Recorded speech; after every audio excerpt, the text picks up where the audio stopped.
YouTube. Well, today I'm on the site of the home of Charles Pickney, Snee Farm in South Carolina, just north of Charleston. Now, who's Charles Pickney? Well, at the age of 21, he was elected to represent the Christ Church Parish at the General Assembly of South Carolina. He served in the Constitutional Convention and the the Article of Confederation Congress, Constitutional Convention, United States Congress as a representative and a senator. He was in public servant for 42 years. He finally left office when his term was up in the House of Representatives, and that was in 1821 is when he gave it up. He served as governor 4 times, and one of the things that he's really known for is at the Constitutional Convention, he presented what became known as the Pickney notes, or draft, sorry, the Pickney draft, and outlined a lot of things for a strong central government, 3 branches, pretty much what we have now. It was very similar to the Virginia plan that people may know more about. One significant quote from him that sort of rings through to today and today's world. Let's see. One of the most significant, no religious test shall ever be required as a qualification to any office or public trust under the United States. So he was the one who came up with that, and that, like I said, that does ring through to today. So let's explore the park. Now, very few of Pickney's papers survived. Most were lost in an 1861 fire in Charleston. The house behind me is not his original house. That was raised in the early 1800s. Theories are basically some of the hurricanes that had come through heavily damaged it. The one that's here now, let's see, it was built by William Matthews in the 1828, and he tore down what was there, built the present house. They did add a couple of wings in the 30s when a different family owned them. So they found a lot of things with the archaeology of the area. So let's go take a look. Now, the name Charles is a Pickney family common name. There were a lot of Charles Pickneys. Basically tell them apart by their middle names. At the Constitutional Convention, South Carolina sent 3 or 4 delegates were elected, but only 3 went. One was older and declined to go. But of the 2, one was Charles Pickney from here, and one was his cousin, Charles Coltworth Pickney, I believe. So that delegation was described as a delegation of cousins.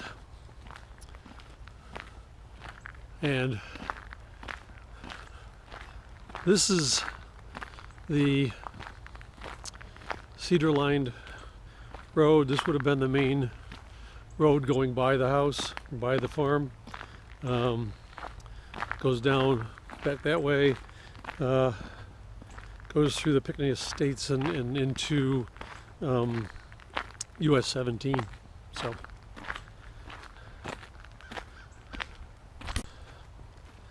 now we know about the Pickney draft from the notes from the convention. However, when in the early 1800s, when they tried to gather materials for to keep the records of they could not find any copies of that. So we know it exists, we know parts of it, but we don't know, we can't hold it up like and actually look at the document like the Virginia plan. We do know that they did, while writing up the Constitution, use some of his wording. And I mean, he laid out the idea of 3 branches of government: legislative, 2 houses, president. He thought the president should serve 7-year terms, and the judiciary. President could, in his plan, could either call or dismiss the legislature, and although some of that still exists, the president can call the legislature back. Very seldom used. He thought that the House of Representatives, the Senate, should be represented by or picked by population. So more populous states, more senators. So that part was thrown out. Still kept in for the House of Representatives. He was also the one who, coming from the South, growing up in a culture that did have slaves, he came up with the idea of what you call the population, the 3/5 rule, where you count a slave as 3/5 of a person.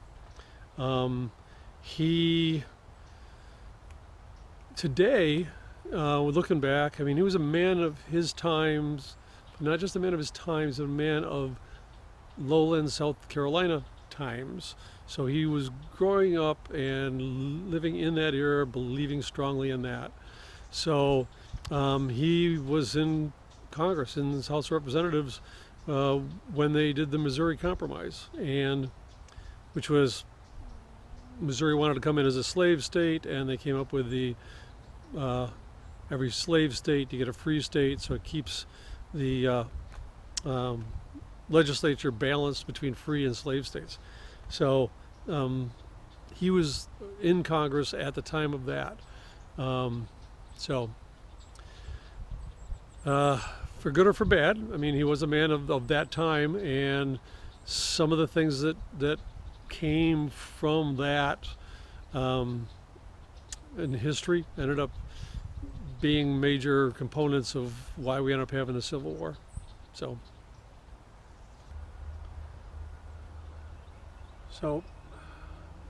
enslaved Africans once lived and labored on the Snee Farm. This is a remnant of the slave community. There were buildings here and continuing south of off the park property. They were post and ground dwellings. They're outlined in brick, just to get an idea of where they were.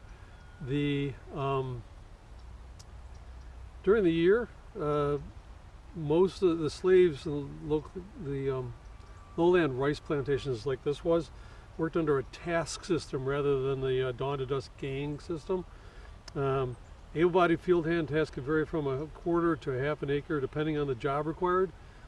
Children, older people, assigned a half task or quarter task according to their abilities. And after completing the assigned daily tasks, a person could hunt, fish, tend a garden, make baskets, cast nets, quilt, other essential items. The slaves also sold skins, fish, crops, crafts to local markets. So, in spite of the harsh realities of the plantation system, the enslaved Africans created and nurtured a language and culture known today as, and forgive me if I'm pronouncing this wrong, Gula or Geechee. So, our building, such as the one right in front of us here, is about 16 by 20, and a family of 8 would have lived in there. So, well, there you have it, YouTube. Charles Pickney, man of his times, very influential in how this country was founded, the Constitution. He spoke at least 100 times and filed reports very eloquently. Some of his views, pro-slavery for instance, we look back on and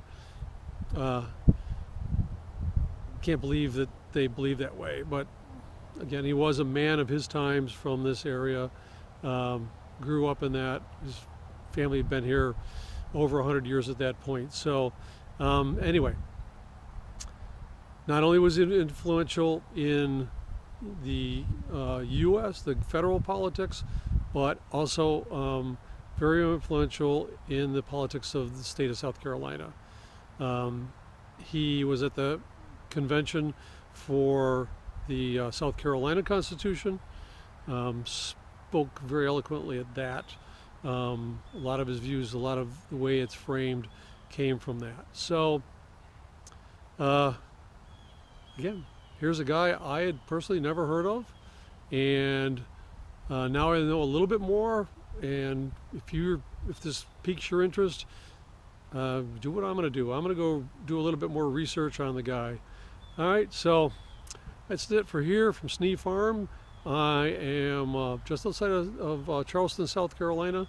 So maybe you can make a guess as to where I'm going next.